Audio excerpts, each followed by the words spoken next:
Yes. So we're told at 18, we're an adult. We're free to do whatever we want. We can stay out, no curfew, and things like that. We have our own bills, we have more responsibility, get in trouble for your mistakes. But I think that you're not really an adult until 21. This being said, it's because obviously you cannot drink to 21, and now since recent laws have been passed, you can't smoke cigarettes. And I don't think that's really fair.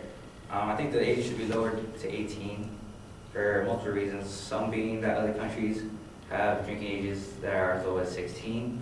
If the drinking age is at 18, it makes you more responsible because you have more responsibility to control what you consume. And just so that you're not deprived of certain things that other adults can do. My first point I'd like to make is that how you're being deprived. They say that you're 18, you're expected to vote, you're wanted to make decisions that are best for the country. So why can't you make a simple decision for yourself as to consume alcohol or smoke cigarettes? It's your body, you're in control of it, no one else can tell you what you can and cannot do for yourself. Second point, it could be that you're going to war. You want to die for a country that's giving you all these restrictions until a certain age, and that shouldn't be right because you're expected to die for a country and war, but you may not live long enough to, just say, enjoy consuming alcohol with friends and family, having a cigar with your grandpa or something like that. So I want to say that you're not mature enough like some other adults, but in some cases you can be. There's adults that abuse alcohol and are alcoholics, so they just don't know when to stop. Next point I'd like to make is about how other countries, they start their drinking ages at 16, and they state that they have fewer accidents. And I think that it's so because the effects of alcohol, being impaired from consuming some, that were shown earlier, so precautions are made so that fewer mistakes are made. And it might be so that fewer mistakes are made is because they're not as developed as the U.S. is. Unless other countries, if the age is lower, they might not have access to, say, a vehicle, so they can get in a car accident or so. Third point is that making a young adult responsible by 21. Coming with responsibility, it can be learned and achieved by 21 if the consumption is done in a correct way. Just by saying is that you have supervision, bars, I'm pretty sure everyone passes by PTF, there's always security there. That's just in case something gets out of hand, and more security might be available if the age is, they knew more younger people were coming, and so on and so forth. I think a benefit that the U.S. can take from this is that a boost in the economy. They're allowing more people to purchase alcohol at stores, so it's not only that 21 and up can purchase it, and not that that was doing so bad in the first place, but that younger people, say 18 and up, that's 3-year age gap, they can buy alcohol, and maybe they could want to raise taxes or something to help the economy. I'd like to conclude by saying that the U.S. can benefit from a lower age limit. The reasons I gave, boosting the economy could be a big thing.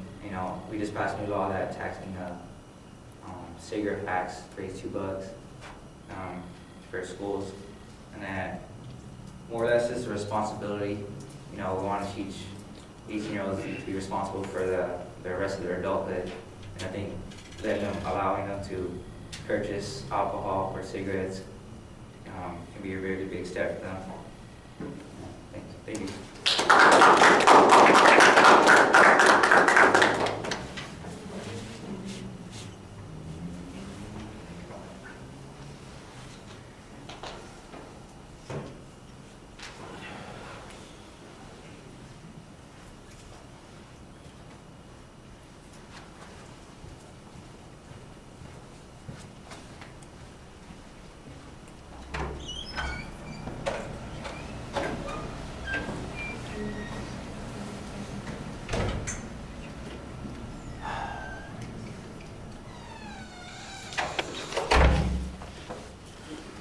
So Mariel, you're doing this, right? All right. I thought the topic was good, you know what you were talking about, and you gave good examples, like from like the army to like UTF and security. Your tone of voice, you kind of said a lot, but you did look at us, but then you did like you look at your gestures were pretty good. We're all also talking, you were talking about, and you persuaded us that it should be 21, and you gave us reasons why. And how you did like that, so that was You turned to speak to him, which meant your voice is going the wrong direction, and I don't know if any of that got picked up on the microphone whatsoever. So hopefully it'll all be okay.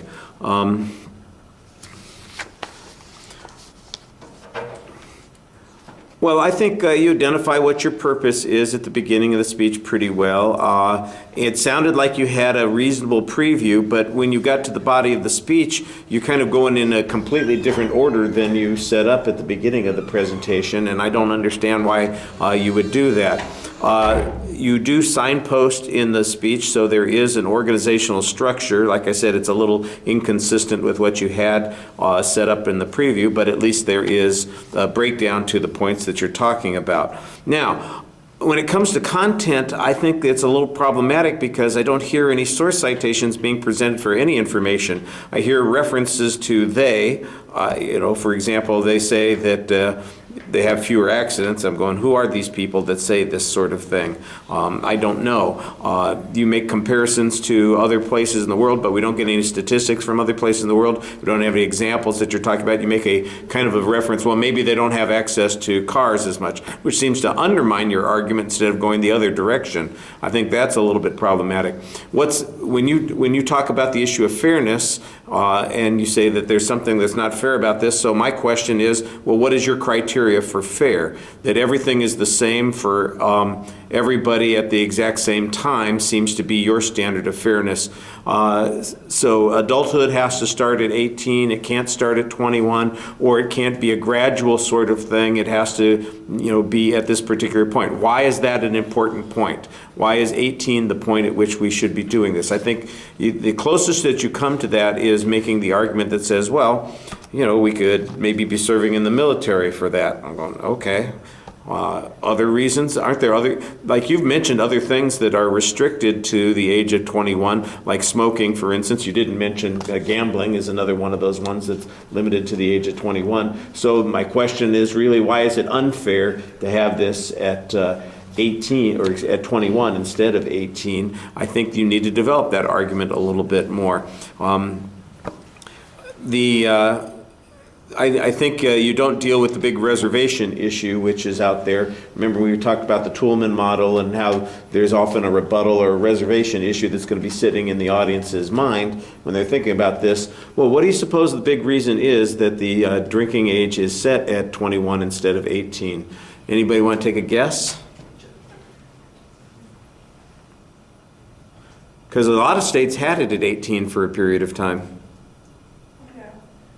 Didn't you say that there's more crashes? Death. Yes, death. And so, that's the thing that people are worried about. Otherwise, people would be probably, drink at 12 if there wasn't a problem. I'm all for you guys drinking whenever the hell you want. I'd be up for raising the driving age to 21 and lowering the drinking age to 18. That would be a fair trade-off for me. So nobody under the age of 21 drives, and you can drink your tail end off in regard to that, and that would be fine. That's the main reason why they decided not to keep the drinking age at 18, because all of these things happened that were a negative consequence. You got lots of people dying on the highways, drunk driving accidents, that sort of thing. So the states that had lowered the drinking age to 18 raised it back up to 21. And you don't even talk about that as an issue. You kind of say, well, maybe people getting fewer crashes or more crashes. You make it sound like it's just your fault. It's your responsibility. It's your body to do with what you want. If you were the only person who was dying in a crash, I think everybody would be perfectly happy to let you drink and run into a building or whatever. The problem is that usually in drunk driving accidents, the only person who The driver who is intoxicated is not the only person who's affected by it, and so that's one of those issues also. And even then, I'm being sarcastic when I say, I'd be perfectly happy to let you do that. I'm sure your family wouldn't be that way. I would feel miserable if I came in and found, that you had been killed in an accident. I'm going, wow, I got to give him an F because he didn't finish the class. That would just be, that would be horrifying. So when I say that, I'm being a little bit facetious on that. Of course people would care, and I think you need to deal with that emotional issue also, and you don't really get to that. It's an interesting idea. It's not a bad subject. I get people doing this subject all the time, but I know that there's material out there to make an argument on this, and it just doesn't feel like it got into this presentation very clearly. All right, thank you.